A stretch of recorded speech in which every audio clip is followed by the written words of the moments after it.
Hello everyone, this is Sarfraz from Aristotle Prep, and we are looking at question number 12 from the OG 13 critical reasoning chapter. The stimulus says most bicycle helmets provide good protection for the top and back of the head, but little or no protection for the temple regions on the sides of the head.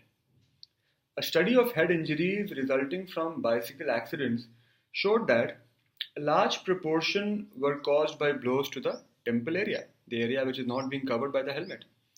Therefore, if bicycle helmets protected this area, the risk of serious head injury in bicycle accidents would be greatly reduced, especially since, and then we have the blank.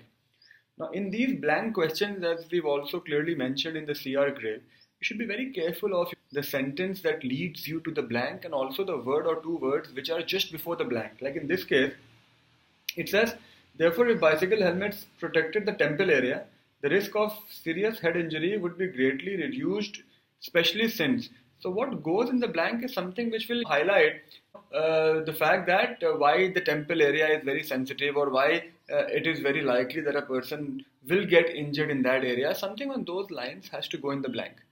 So with that thought process, we'll look at the options. The first option says, among the bicyclists included in the study's sample of head injuries, only a very small proportion had been wearing a helmet at the time of their accident. It's got nothing to do with the temple area. That is a question of whether you should wear a helmet or not, outside the scope of our argument for sure. B says even those cyclists who regularly wear helmets have a poor understanding of the degree and kind of protection that helmets afford. Whether they have an understanding or not is not our concern. Our concern is protection of the temple area. C says a helmet that included protection for the temples would have to be somewhat larger and heavier than current helmets. Maybe that's the reason they're not being sold, that's the reason people are not buying it, but that's not what we have to put in the blank. What we have to put in the blank is something that says we need the helmet to cover the temple area. So D says the bone in the temple area is relatively thin and impacts in that area are thus very likely to cause brain injury. Perfect answer.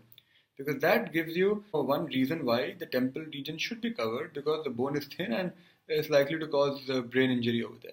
So D should be your answer.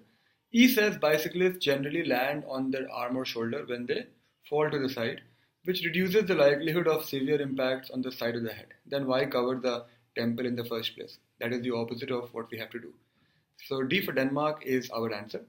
On a difficulty level of 1 to 5, I would give this question a 2. Have a nice day.